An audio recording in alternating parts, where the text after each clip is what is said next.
Hello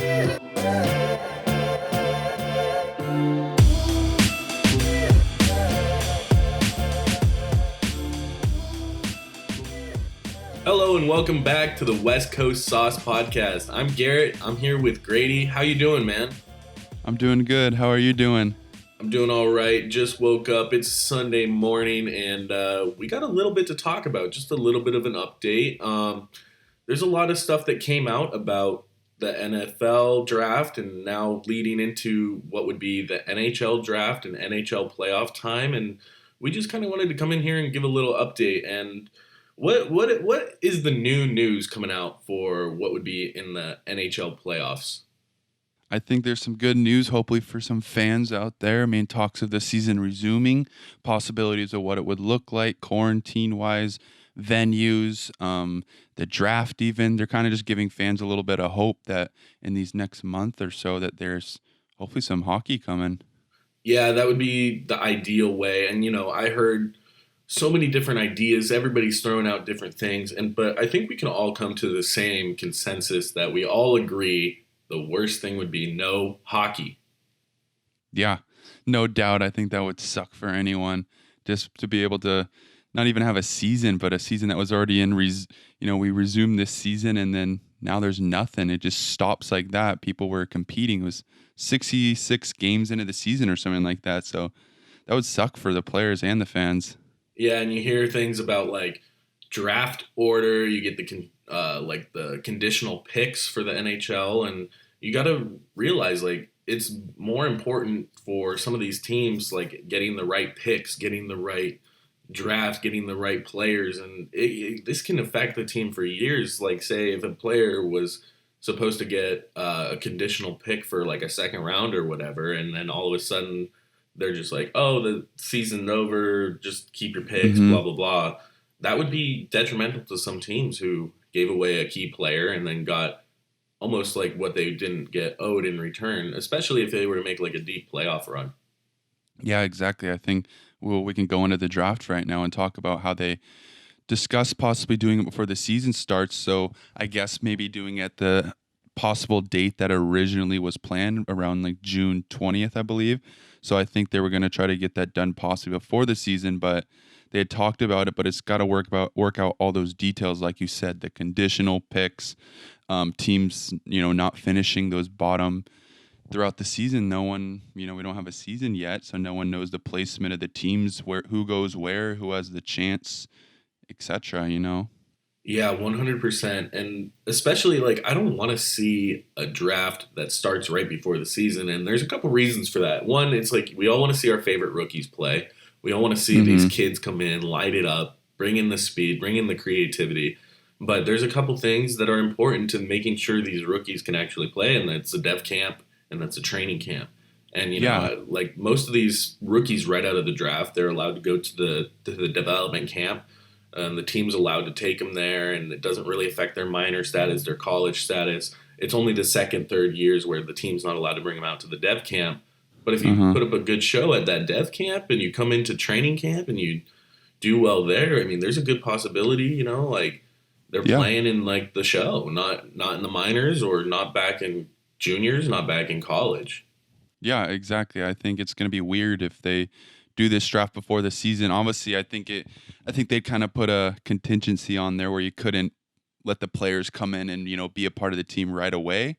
I think you kind of got to wait till the next season because there's nothing like this has happened before. If you draft Lafreniere, who no doubt is most likely going to play in the NHL next year, whatever team that is, I don't think they wouldn't let them come in and be able to practice with the team right away, or they kind of like got to wait a little bit for that. But it's kind of weird if they were to do the draft now, considering, if they did the draft before, say like the Ducks placed, third somehow, we got third overall pick, and then they end up doing super well the rest of the season, where in reality they could have, if they put up good points the rest of the season, they could eventually be in like a 9-10 place after. So it's just really weird in how they're going to figure this all out. Yeah, I remember when I was back in Vancouver before this whole coronavirus thing was going down, I was watching TSN, and they even had a mock placement for the draft, and the Ducks got the first pick, and that made me pretty happy. But, things happened. The Ducks went on a little win streak after that and pissed me off. But you're right. I mean, especially if we don't finish out the season, the Kings would have a better draft pick than us most likely, and I don't like the sound of that. No, none of us do. I mean, they already have a good group of prospects there, and they keep adding to that along with the Ducks as well. But we always want that higher pick, and I think we deserve it considering we haven't had a top three pick since '05, where we got snubbed of Sidney Crosby. Yeah, I don't like thinking about that, dude. That's just some random number generation right there. And it's like, oh, it Exactly. just happened to go to a hockey city. Okay. But regardless, also like the I was just watching the NFL draft and it was like the draft. It was all online. And Hmm. after going to the draft in Vancouver, I gotta say I don't like that format. It doesn't have that same energy. You don't get like the fans, you don't get No. like the fanfare, you don't get all that Mm-mm. crazy stuff. I will admit some of it was pretty interesting to see. You got to see the insides of all the coaches and GM's houses. You got to see the inside of the commissioner's house, and he was, Uh huh. he had some personality more than he would at like an event or whatever. But it was Yeah. just really weird. Yeah, that it does seem a little off, but I think that's where we're going to be going most likely for hockey as well, where they're going to have to set up some camera within all the players' houses and show their reactions and their family members and all that. But I remember in 2017 they tried a little bit different draft where they had all the players and the families like behind the stage almost. And all the players, when they get drafted, they just hug their family around the table and then they walk out on the stage, which I think for hockey, they've been a little bit different. They've had the players considering last year when we went to the Vancouver draft, all the players were sitting in the stands. And it was really cool just to get the reaction of everyone around them as they walk down and they go on the stage. So even though for something as little as the draft, I think just the experience and the excitement with all the people, it was definitely something really fun. And it's going to be a little different having to do this on the computer or over the camera. Yeah, and it's one of those things where when we were watching the NFL draft, my mom thought it was fake. She was like, "They already have the hats, they have the cameras, they pre-recorded this." And I get it. A lot of people will think like that, especially people who have been fans of the sport for a long time and might not Hmm. understand technology and how things can happen on a screen in front of you and not be where everybody's in the same spot.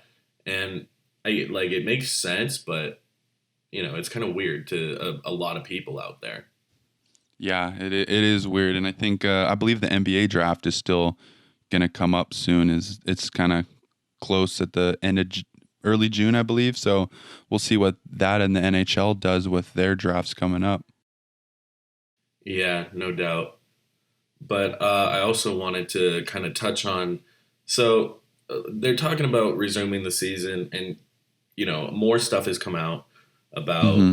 player safety concerns and just making sure everybody's in shape. And I know we touched on this in our last episode, and it's a major concern, and people are talking about like the testing for coronavirus. Like it's not just the players; it's going to be the staff, the medical staff, the training staff, the Hmm. coaches, essential workers to do camera work, to do sanitation work, and that's why they're looking at some of these bigger stadiums. Where Hmm. they were saying, "Oh, we're going to go to a junior stadium or somewhere like where there's not a lot of people," and then they were like realizing these places they can't hold, they don't have the facilities for what we're trying to do. They don't have like the areas for cameras, they don't have multiple locker rooms, because if they're going to have Exactly. 3 games a day in a stadium, you need 4 locker rooms so you can play, Uh and then huh. while that team's playing you can sanitize the other locker rooms and make sure everybody's safe.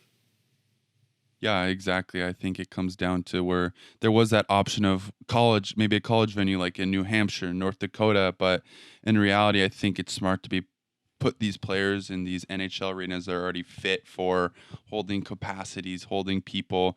They're NHL ready already, and I think Toronto comes to mind where they talked about.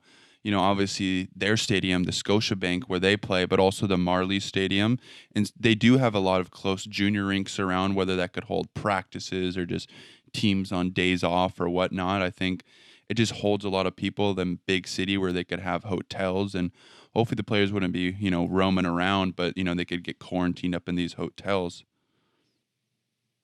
Yeah, no doubt. And I mean, all of this is null for the moment because of all the travel restrictions, and there's Hmm. talk of all the European players coming back, and I mean, as it stands, I mean, even the United States Canadian border is closed for pretty much non essential or whatever. I mean, is hockey essential? I think so, but I mean, I don't know if Yes, we all everybody in do. the world is going to agree with me.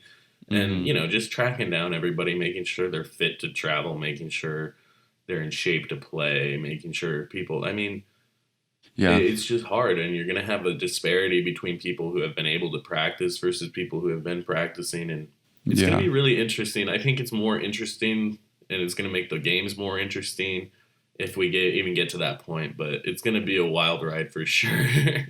Yeah, it's gonna be nothing like we've seen before. But some Twitter insight that I've been seeing is saw some dates thrown around in a sense where they said possibly May 15th is when players can start flying back if it's safe enough from, a lot of players went home to Europe and Russia and all over the world. So it's safe for them to come back to their host cities during that time. And then around June 1st is when they possibly start training again for a month or so. And then I heard maybe July is when that's been the expected date to hopefully get things going again. But talking to players and seeing what they've said, they just want to play. They really do want to play. I think, at the point there was kind of like when they threw out all the options, like, oh, if there was no fans or whatnot. But now they're just like, they're really eager to get out there and get playing again. And they just want to finish this season. Yeah, and I don't know. I might be confused. I didn't check this, but was the World Cup of Hockey supposed to happen this year? I think they said it wasn't going to happen this year. They were going to take that off, but I believe they've already been talking about 2022. Oh no, that's the Olympics. Never mind. But yeah, I think they kind of held off on that idea, and obviously, talking into the next season, they already said about the shortened season for next year, taking the bye week out, All Star week out. So there's really these next two seasons are going to be very interesting what they do. Yeah, and the World Cup of Hockey was in Toronto last time, and that's kind of where they're talking about holding the remainder of these seasons is in Toronto because in that greater Toronto area, I mean, you have so many different teams that are playing there. You got the Leafs, the Marlies, you got even the London Knights can be around there. You got Yeah, so many different teams with facilities and just yeah. especially like these junior teams out of Toronto, they have some of the most large and rabid fan bases. Mm-hmm. So you're gonna get nicer facilities and whatnot. Yeah, exactly. I mean, I don't know about every NHL team being there. They've kind of said about having four host arenas per division. But Toronto's definitely a place of consideration considering, like you said, all the NHL facilities that they have, AHL, OHL, they're all just first class facilities there that are better than some NHL facilities just because hockey's so big there. Yeah, and I mean it's kind of weird because there have been talks of getting rid of the wild card, and like as Mm-hmm. much as this seems like a fantasy, if we do that, it's gonna take away the Cinderella story probably, most likely if we get rid of a wild card. Yeah, that would be very interesting if they just took away the wild card and went strictly into the divisions. It'd be some teams would be left out and it would be a little bit it'd be different for sure, but they're just trying to figure out the best way to make it fair for everyone, but at this point it's just comes down to getting back and just seeing some type of action. People are just so anxious for that. Oh man, well, regardless of what happens, I'm pretty interested to see what all the fallout is, and I'm excited. Like, I guess I'm anxious and excited to kind of get going because it's like I want hockey, I want to see Mhm. playoffs, I want to see the players be healthy. The prospect of Yeah. hockey over summer, that is Yeah. amazing. I mean, ugh, That sounds the great. dog days, it's like, what do I watch? It's just baseball. Then Mhm. it's like now it's like it could be NHL playoffs, and that's like that's fun. That's something that will get me out of bed in the morning. That'll be like a driving factor in most of my days. Yeah, I think that's exciting. I think that comes down to it. I think summertime hockey.